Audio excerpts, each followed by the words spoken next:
Hi everyone. I want to spend these next few minutes talking about regenerative medicine and making some references to the plasma-rich platelets procedure that I underwent last week with my right knee and my right ankle. If you're watching this because you've got an upcoming procedure, please consider what I've got to say. There's a lot more experience that I've had than just this particular procedure. And I'd like to try to help make the journey easier for you especially. I certainly don't mind others watching out of interest or curiosity, but I really wanted to make a difference for those people who are especially stuck in difficult situation. A lot of these videos I either have thought about what I'm going to talk about and most of the time it's just once and done, or I make a bulleted list and I put it underneath the camera so I'm looking at it. I thought for this video that I would just share what stands out in my mind that would make a difference, either if I was to do it again or in the either preparation stage or the early part of recovering.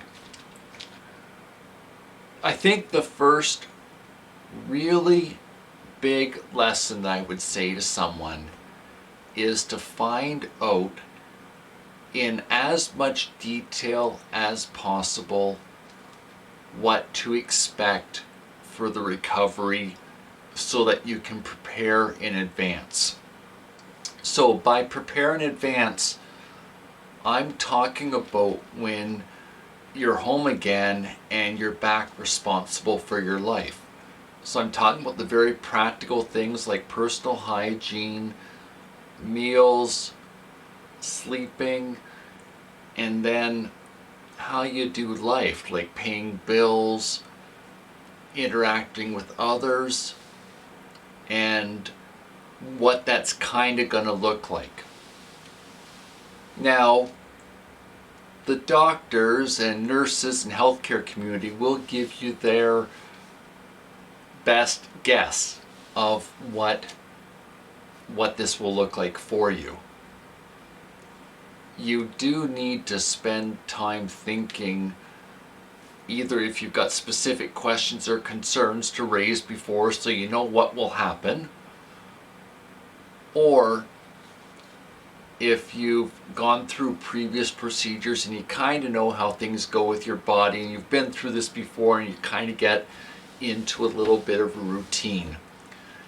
Another one of the things I would say to someone who's just about to have a procedure done is to bake ahead 7 to 10 days worth of meals where you would either just put them in the microwave or just warm them up in the oven that's got a timer on it, either a toaster oven or a more traditional oven that's got a timer. I remember coming home here from one of my hip replacement surgeries and I was just so weak and I didn't want to set my home on fire. So I was so glad for the timer on my oven that if I did happen to fall asleep, that the food would cool back down, but that really wasn't going to be a big issue in the scheme of things. Or for the use of microwave, that you set the time when you turn it on and then it works its way back to zero. There's a definitive cutoff time and you don't risk the safety of your dwelling. And I definitely think that if you don't have either a microwave or an oven that's got a timer on it, one of the prep gifts that you could ask family, friends, or people in the community is either to borrow or buy a toaster oven that's got a timer on it that you could use for a few weeks to get you through a recovery. And I do honestly believe that they'd be worth the effort to get this in your possession, and then the effort to get to know how to use it. I think that there's some merit, especially in our day and age, that you ask a clinic, either a doctor or one of their staff, what you could do to share a photo if you've got a question post-procedure. And you say to the person, I don't anticipate anything going wrong, but if something does, it's easier for me to send a picture, then the doctor can decide if he needs to be seen in person or if it's a simple phone call and everything's fine, but just being safe and sure. I ended up with some unusual swelling in my right ankle that needed to be checked. So there was an expectation set that there'd be pain on day one, sort of going down like this, and sort of by the time you hit the 4th or 5th day, it was what I've been through with the PRP was supposed to have let the pain off. And instead, it went like this, but then shot right up. So just on the basis that pain can be a warning sign, I took a photo of my ankle and 3-paragraph description, nothing but facts and figures. You're not writing a letter to a friend. You're writing a factual description of what's happened and your specific concern. And the surgeon appreciated the photo a lot, and he was happy that he could tell by seeing it there wasn't symptoms of inflammation, so proceed with pain control as normal. And then he elaborated on what was specific for me for the recovery, where there was a broad range of when you might start physical activities and some physiotherapy to help with the recovery. But with this type of reaction happening with me, they need me to really, really baby my body. So I think there's some merit in having a conversation beforehand, and what's the plan going to be if this starts to not go as planned, so that you're able to react and stay ahead of it. So one of the concerns with PRP is about infection, and certainly with blood-borne infections, you would want to go to the nearest emergency or urgent care center where you're at if you're concerned with this. The typical symptoms would be heat, a discharge, a redness around the edge, and it could have a foul smell. That's also been often referred to me. Or if it just doesn't look right to you, or it doesn't feel right to you, those would be other reasons to inquire about it. Now, I've got some friends, and they're helpful for bouncing things off of. And if I'm not quite sure, but kind of am leaning in one direction, having someone to talk to that knows me. One of my friends has a back injury, and he's really good to talk to. There's another one that's in the States, and she's helpful as well. But having someone to talk to, or maybe for you it's on a Facebook group for whatever the primary diagnosis that you have is, those people may be able to help you think through if you need additional attention right now.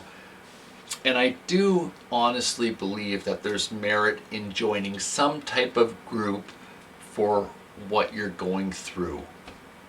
I asked this exact question to someone that I knew in 2006, and his original response was based around moral support. But after another 13 years of treatment, the practical symptoms and having someone else that's just not in your situation but knows about it, their feedback is really, really valuable. So it is something else I'd suggest you consider looking into. I think there are merits in knowing what a reasonable outcome is going to be, and something that you should be asking about before agreeing to a particular procedure. both pros, cons, and sort of for other consideration. And just because a doctor has recommended a procedure, provided that it's not time sensitive, like you've got an infection that needs treatment now, or you've got a blood clot that needs treated now, having a day or two to think can be helpful. And I found myself in this situation a number of times, and most of the time it comes down to a pro-con chart, and if the pros outweigh the cons, it's worth proceeding. Or I've also gone back to doctors with specific questions and not understanding why the decision that they're suggesting makes sense to them. And doctors have respected me coming back to them with a specific question. I did want to remind you to not push yourself beyond what's reasonable. So why I haven't posted these types of videos during the past week is I've honestly needed to recover and have the time to recover from the PRP treatment. It's taken a lot more energy out of me, and my pain control kind of being up and down has zapped some energy from me as well. So what I'm trying to say is to plan some quieter activities that you can do and enjoy, but lower key activities, and focus on these for maybe 2 weeks, and then around the end of week 1, see where you're at with the treatment, recovery, follow-up appointments, and as a whole, if you're ready to inch life towards being more normal again. What I'm doing myself is I'm in the midst of working on the website to go with this YouTube channel, and I've got some servers here that need setting up. When someone goes on the website, it connects to my home internet connection, and I'm responsible for the computer equipment that run the website. So I'm focusing on that, and yes, it requires mind capabilities, but if your body's on the weaker side, having a good mental challenge is helpful. And then I've also watched some both sillier videos on YouTube as well as some nature-based videos, and there's also been a number of inspirational or random act of kindness videos that I've watched that have helped pass the time when I've felt weaker while going through this recovery, and they've helped keep my spirits up while I'm going through the process. I wasn't expecting to be near as fatigued before having this. I've had any number of steroid injections. In fact, it's coming up to about 20 now in my hips and knees, and I just wasn't expecting this particular treatment, because it's injection based, to go like that and make me more fatigued, but it has, so it is what it is. But sort of having a grab bag of ideas that you could go to is helpful. And during the evenings, there's a group of us that play a racing car game. It's called Wreckfest, and there's another one that we play that's called the Golf Club 2019 with PGA Tour. The difference between the two of them is Wreckfest really does require your attention, whereas the golf club is the same as golfing. Take a shot, but it's not time sensitive, and there's not other parts to keep track of while you're playing. So the slower pace helps me pass a little bit of time, and there's a headset I wear and talk to a few others that are online at the same time, and it helps make a difference and break up the day. I have had some company during this. Now, we are in the midst of COVID, and I'm not wanting to be reckless. On the other hand, there's a lot that I can't do right now, both because of my physical disability, but there's an extra layer of restrictions that I have right now to have the best outcome possible. So having the few friends that have popped in to see me, one came today that raked the leaves in my backyard, and he's been a real friend, and it was great seeing someone that knows me in real life. And we talked for 10 minutes or so, but he could tell I was tired and didn't want to wear me out. But on the other hand, he didn't mind talking for a few minutes, and it was really, really nice. So there's a skill that I'm sort of beating around the bush with, that you need to know where your boundaries are, what you can handle for visitors, and gauging when you need a rest, but making sure that you have had some people time, and then the rest for your body so you can heal, and then the nutrition sort of keep yourself going. And then for those who believe in God, spending time with your devotions or reading the Bible, or simply reading a book if you do not, and trying to make the best out of life. And I think what I want to end with is this. It may not be the best experience that you have to go through, and there may be no guarantee of a recovery, or the prognosis is unknown. I think that you would do well if there's a few people in your life that will be supportive, that can talk to you about the procedure.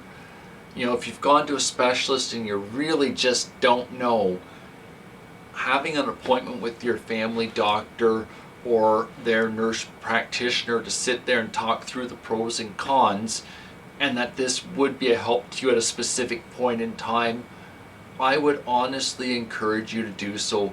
Because if you're not at peace with it, and your heart's not into going through a treatment, what I've just done has a 6-month recovery, and I won't know the results until 6 months are up. You really do need to have bought into the process, and if you're not on board with it, it could just become a downward spiral and pull the bottom over your life when you're really not into it. So I just want to mention, to think about the whole you and not just the medical side. And even 2 weeks ago, when I talked to the head of regenerative medicine, she said to me that if I'm not ready for it in 2 weeks, we can postpone it, and it's no problem. And then even when I went to the clinic, they asked me the same day, are you ready for this? And if you're not, we'll postpone it. I think that's important, that you don't feel trapped, and that it's your decision, and that you do have some ownership of it. Either based on a relationship that's built on trust with the doctor, or the pro-con list. Well, there may be some cons, the pros outweigh the cons. And I have had several of those decisions where there's more pros than cons. And it doesn't always work out, but it made sense to do a specific thing at a specific time. So I've talked more than I normally do in these videos. I'm hoping that I've given you something to think about, and perhaps if you're going through one of these times in your life right now, you rewatch this video in 3 or 4 days from now and see something else sticks out at you to consider for yourself. I really do only want the best for you and to make the best out of your life. Thanks for this time that you spent with me today. Bye for now.